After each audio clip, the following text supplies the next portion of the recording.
Congress party के प्रदेश अध्यक्ष श्री अजय राय व नैतिक पार्टी के राष्ट्रीय अध्यक्ष श्री चंद्रभूषण पांडेय का संयुक्त प्रेस कॉन्फ्रेंस।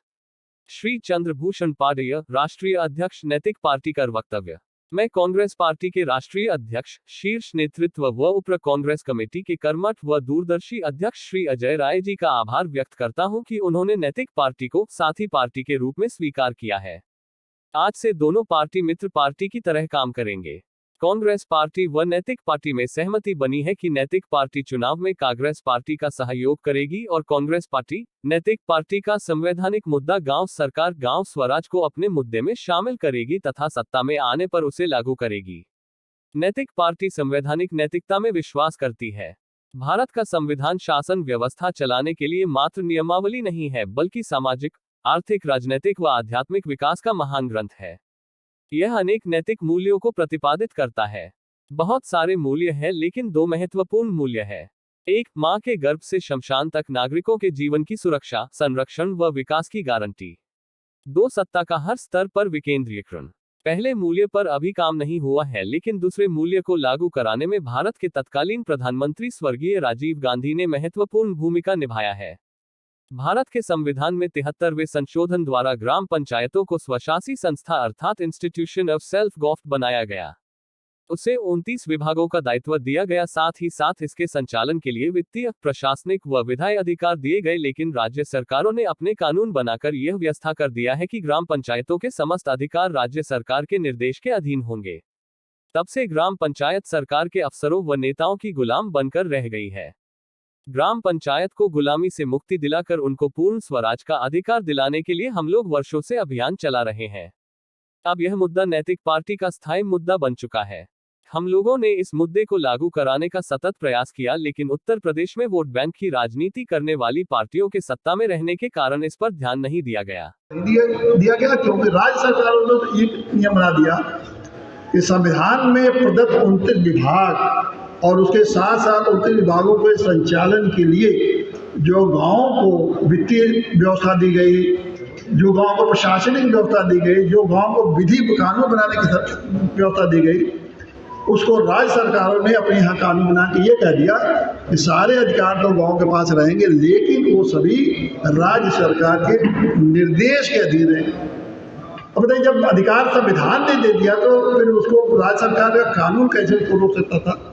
लेकिन ऐसा हो रहा है। और तब से उसके बाद हालत ये हुई कि ग्राम पंचायतें स्वशासित संविधान के अनुसार एक तरह से इंस्टीट्यूशन ऑफ सेल्फ गवर्नमेंट की गाँव सर्वांगीण रूप से गाँव का उत्थान नहीं हुआ। सर्वांगीण रूप से गाँव उत्थान करने के लिए एक ही रास्ता है कि गाँव सरकार, और गाँव सरकार का मतलब ये है कि पंचायती व्यवस्था जो चल रही है उसका संपूर्ण स्वराज एक तरह से गाँव को दिया जाए। जितना भी संविधान ने अधिकार दिया पूरा उनको लागू करने का अधिकार दिया। तो इस दृष्टि से लक्ष्य से हम लोगों आपके पास हमारी सहमति बनी है। हम लोगों ने सहमति बनाया है कि आपके चुनाव में हम पूरा का पूरा सहयोग करेंगे, क्योंकि आप हमारे मुद्दे को अपना मुद्दा बना रहे हैं। और जिस तरह से कांग्रेस पार्टी को हम गाँव गाँव में जाके कहेंगे, अपना जब कार्यक्रम चलाएंगे कि जिन लोगों ने आज तक किसी पार्टी ने आपके गांव सरकार को अधिकार दिलाने के लिए, गांव को अधिकार दिलाने का काम नहीं किया, कांग्रेस पार्टी ने यह किया है। इसलिए आप कांग्रेस पार्टी को और आध्यात्मिक मूल्यों को स्थापित करने का एक महाकाव्य है, महाभाष्य के जो कहिए, इतना बड़ा संविधान देश में नहीं है। जिस ऐसे संविधान के जहाँ है तो उस संविधान के प्रति कभी भी उससे तमाम नैतिकता निकलती है। कभी प्रधानमंत्री ने किसी नैतिकता की बात नहीं की, नहीं की। और ये प्रधानमंत्री जी हमेशा कहते हैं कि मैं मोदी, और अभी अभी जो उनका चल रहा है यह मोदी की गारंटी है। गारंटी तो संविधान ने दिया आपको, मोदी की गारंटी का क्या सवाल है? ये तो मैं एक बहुत संवैधानिक बात कह रहा है कि मोदी की गारंटी। एक जगह मैं मोदी बोला हूँ, मैं मोदी हूँ, ये बिल्कुल संवैधानिक नैतिकता के खिलाफ है। उसी तरह योगी जी का क्या चल रहा है? योगी जी का चल रहा है कि बाबा का बुलडोजर। ये बाबा का बुलडोजर किसी संवैधानिक संस्था में, संवैधानिक व्यवस्था में ऐसे शब्दों का इस्तेमाल किया जाता है। तो हम लोग चूँकि संवैधानिक नैतिकता के लिए आगे निकले हैं, गाँव जाएंगे। 15 फरवरी से 15 जनवरी के बाद से हम लोग पूरे प्रदेश और आपके मुद्दे को स्वीकार किया है। आप उनके साथ रहिए। और हम लोग का जो अभियान है उस अभियान का नाम होगा गांव सरकार गांव देवता अभियान। अब आप गांव सरकार समझिए, आप सोचते हैं गांव देवता क्या है।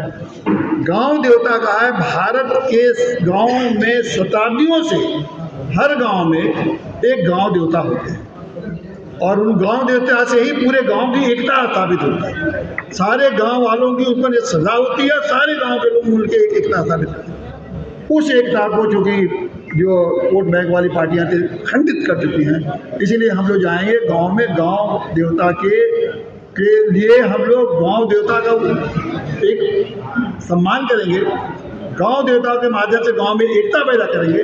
उस गांव एकता के साथ हम लोग गांव सरकार को चलाएंगे और गांव को स्वर्ग बनाएंगे। गांव हमारे स्वर्ग बनेंगे तो भारत सर्वश्रेष्ठ बनेगा। इसी उद्देश्यों के साथ हम लोगों ने आज आपके साथ आप सबके लिए आए हैं और मैं इस बात का आभार व्यक्त करता हूँ कि ये पहल कांग्रेस ने सरकार किया। अजय पार्टी से काफ़ी मेल खाती है और अपने साथ इनका सहयोग मिलेगा। मैं आपके घर पे चाय पीने के लिए गया था और जो इनकी सोच है वो सोच हमारे स्वर्गीय राजीव गांधी जी ने जो सपना देखा था, गांव की सरकार, हमारा गांव मजबूत होगा, जो उसी समय से जो उन्होंने एक विचार, एक सोच लाई थी, जो सेक्रेटरी, प्रधान और एक गांव की अपनी मुख्यमंत्री जैसे एक उसकी अपनी कैबिनेट हो, जिस तरीके से गांव में काम करे, गांव का विकास हो, और वो असमय चले गए, इसलिए वो पूरी चीज़ें साकार नहीं हो पाई। उसी को लेकर आगे आप चल रहे हैं गांव सरकार, और इनके नैतिक पार्टी हम सब लोगों का समर्थन करने के लिए पूरी तरीके से, कोई कंडीशन नहीं, अनकंडीशनल सपोर्ट। ना हमें टिकट चाहिए, ना हमें कोई पद चाहिए, ये आपके साथ रहेंगे और जहां भी हमारी आवश्यकता जरूरत पड़ेगी, हमारे एक एक कार्यकर्ता चुनाव से लेकर संगठन आगे कांग्रेस को जहां भी जरूरत पड़ेगी मजबूत करने में आदरणीय जस्टिस चंद्रभूषण पांडेय जी का पूरा हम लोगों को सहयोग मिलेगा। और निश्चित तौर से मैं आपका स्वागत करता हूं और अभिनंदन करता हूं और निवेदन करता हूं कि आदरणीय पांडेय जी अपना वक्तव्य आप सबको अपने सामने रखें।